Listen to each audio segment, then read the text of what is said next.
Are you new to a private well and you're turning on the water and it looks clear and you think it's safe? Oh, wait, maybe you were told by the real estate agent that the water's passed its water test and you're good to go. Maybe you've owned the house for a long time and you don't know anything about well water. Well, this video, we're going to go through where does your water come from when you own a well, and what you need to do according to the EPA, the CDC, the Department of Public Health, and Drew. So we're going to make some recommendations, but we want to teach you the basics so you understand what it's like to own a private well. Now, if you don't pay attention, then you're just assuming that your water's safe, and it could be lurking dangerous things in your water that you're drinking every day. So this is going to help you out a great deal for you to pay attention to this little video. By the way, if you have any friends and family that have a private well, please press like, share this video with them. We'd love it if you subscribe too, because listen, the only way that these videos get popular is if people share them. And by the way, this is about you. This is about our bodies, how we can be more healthy and how we can protect ourselves. So what I'd like to begin with is, where does water come from? Well, it's an aquifer under the ground. You can see this rudimentary drawing of the house that I made here. Don't make fun of it now. But you can see I included a toilet in there just so that we can see what happens. Most homes are designed with the well, which is that well cap in the front of the house. Maybe it could be in the back, but the septic field should be on the opposite side of the home. Why is that? Because you bring water in one side and the sewage goes out to the other side. Now, people don't even know that. A lot of people just like, I never thought of that. I can't tell you. I could tell you stories and stories where people like, my water, I got city water. And they're like, I'm like, there's just no way. There's no sidewalk. There's no curbs. There's no fire hydrants. I mean, you don't have city water. And they just didn't know. And it's like, yeah, I've been here for a year. I thought I was on city water. Well, the way you know is, first of all, there's a pressure tank in the basement of the house. The pressure tank helps pressurize the water. So you have a pressure tank in the basement of the house, which helps pull or pressurize the water as it comes on. It actually has typically a 50 to 70 swing when you have a tank like that.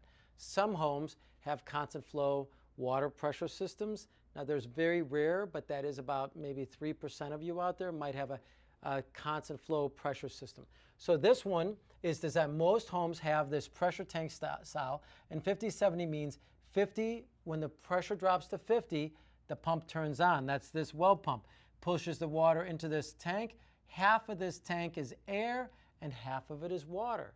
And what ends up happening is the bladder, as the pressure drives up to 70, it tells the pump to turn off.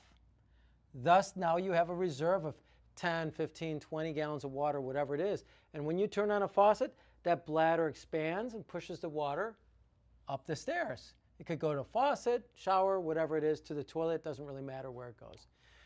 Now, when the pressure drops, it turns the pump back on. So this pump is going on and off, but it's very slow. Pro tip, if you hear the pump going click, click, click, click, click, you have a broken pressure tank. You got to call your well company right away. Now, this video is about how your water can get contaminated. This is why, really, if you're new to a home, you want to be able to test your water. Because look at this. You could have trillions of gallons of water under the ground. You know, sometimes it's just a pocket of water, and, you know, there might be a little river. Nobody really knows. There's no one's got an X-ray to look down there, so we don't know how that water's formed. What we know is there's porous rock that the water's sitting in.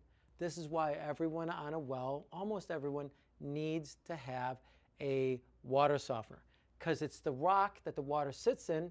It takes on that characteristic, and when you bring that in the house, you get white film on everything. It binds to your hair and makes it all frizzy. It gives you dry, itchy skin. So there's a lot of things. Check out some of our videos on water softeners and their benefits if you'd like to learn more. Now, you can imagine now this water droplet falls on the earth and then it percolates through the earth. Now, what I've learned from scientists, it's about 10 feet per year. So as that water slowly percolates, it could pick up pesticides or herbicides. Maybe there's an old, you know, I don't know what's in your neighborhood. There could be a gas tank, underground gas tank. Maybe you're by industry and they pump stuff down into the earth. Heck, right up here in northern Illinois, We had 3M that drilled a hole and they dumped forever chemicals into the well water. Yes. Like, and it's crazy. It got into the city water supply, so the city is sued. Now the poor people who live up there that are on well water, they have to do their own class action lawsuit so they can protect their families. And it's insane, right? How is this even possible? Well, it is possible. In Wakanda, there was vinyl chloride. Vinyl chloride got into the water supply, and people died from that toxin getting into water. Now, that was unbelievable, right? It's unbelievable.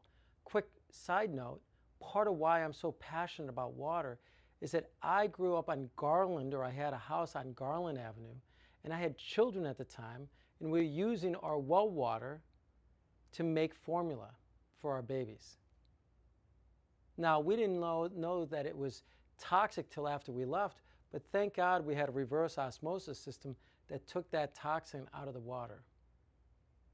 Now, this speaks volumes about how your neighbors, with their pesticides and herbicides to keep their grass clean, if you live within a mile or two of a golf course, they use so many fertilizers that can get into your water supply. We just don't know. We don't know where this water comes from or where it goes. So it speaks volumes of the fact that you are in charge of your own water. In fact, the EPA says you are the water authority for your family. So if you think about this aquifer down here, most of the time, just so you know, we test the water and it's almost always perfect because you have Mother Nature cleaning it, right? Even the sewage that goes outside, by the way, this is your sewage, the solids and the paper products go in here, and we don't want to use heavy chemicals in here because the bacteria needs to digest those solids as they go into that septic tank. Why? Because then there's a pump down here that pumps that into these fingers, and that water, that liquid then percolates through the earth and becomes part of the water supply again. It's actually a perfect hydrological cycle. It's crazy. It's actually perfect. So do yourself a favor and don't use nasty chemicals to clean the inside of your house. That's part of why water filtration is so important here at where the point of entry, POE, where the water actually comes in the home. And saving yourself from nasty chemicals will ruin the digestive tract of the septic tank, which then plugs those little holes of these fingers that are out there that the liquid is coming out. So it's really, really important to save yourself, could be thousands, if not tens of thousands of dollars, by not using heavy chemicals here and allowing the natural septic bacteria to digest the paper products and the solids that are there. Now, when you get this water, I'm going to share with you what you need to do. The EPA, the Department of Health, they're all a little bit at odds. Like when you sell the home, you just have to do typically like a bacteria test. That's for coliform to see if there's a crack in the earth and that's getting into your water supply. Or maybe you're near a farm field, like there's cattle and horses that can get you. By the way, if you're by a river, by a lake, the wildlife, their waste gets into that lake. And as you can imagine, maybe that lake's kind of low and it's quicker for that water to penetrate into your aquifer. I don't know. That's why the CDC, the Department of Public Health, and the EPA says test your water every year. Now, the only thing that when you transact a house is typically coliform nitrates and sometimes lead. Lead because sometimes these pipes are, if they were metal, they were soldered together with lead before 1983. So if your house predates 1983, always do a lead test. Now, you want to be able to, that's just 3 things. There's a good 30 things you want to test for. 30.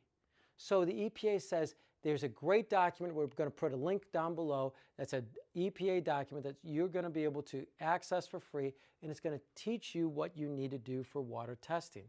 If you need help on that, you can, of course, contact us at angelwater.com or 847-382-7800 so we can walk you through how to test your water. Maybe we'll even send you the box and help you test for it. Once you know what's in that water, then you can apply the right filters inside. But if we don't know what that water looks like, how do we know what filter to sell you? How do you know what filter to protect your family with? That's why it's so important to test your water, and you need to do a full test every couple years. Every year, sometimes even every quarter, when the seasons change, you want to do a bacteria test just to see what your aquifer looks like on a regular basis. By the way, some of the things you can do too is you can take the lid off the back of the toilet, see if there's any bubbling action in that reservoir. It's only a visual indicator, but if it's there, you definitely want to send out the water test to a certified EPA laboratory to see exactly what's in it. Again, when you do this thorough water testing, you can point your finger at me and say, hey, Andrew, or whatever company, I want to guarantee that the system that you sell me is guaranteed to take out that thing that's in the water. And if there's nothing in the water, then you're just simply checking year in and year out that your water's safe. Remember, you have no water bill here. So when you have a private well, there is no water bill at all. You want to spend that on water testing and on that septic company and on water filtration. Those three things, you should save your money up that you normally spend. About $120 is what our average consumer uses. And the other thing is you want to be careful with what fertilizers you use. In fact, you want to stay away 30 feet from that well cap. I can't tell you how many times we've seen landscapers putting fertilizers, even spraying fertilizer on that well cap. It's a vented well cap, which means things can get down in it. You should look at it all the time because landscapers hit it with their lawnmower. Maybe your kid that's doing the lawn is doing that. And then what happens? If you crack it, it becomes warm air in the wintertime, and little critters like to build nests in there. And then they die, they fall into your aquifer, and then you're drinking that water. So it's your duty to inspect that, to protect the environment around that well casing. By the way, if you think about it, if I spread fertilizer on there, wouldn't it be really easy for that to slide down along that well pipe? Well, yeah, it can. So this is why you need to be vigilant about your water supply. Again, if you need help testing it or you need help understanding it, please reach out to us because we're passionate about helping you save money and making your family more healthy. As you know, my name is Drew, and I'm here to serve you. I hope you've enjoyed this video on how to understand your well water.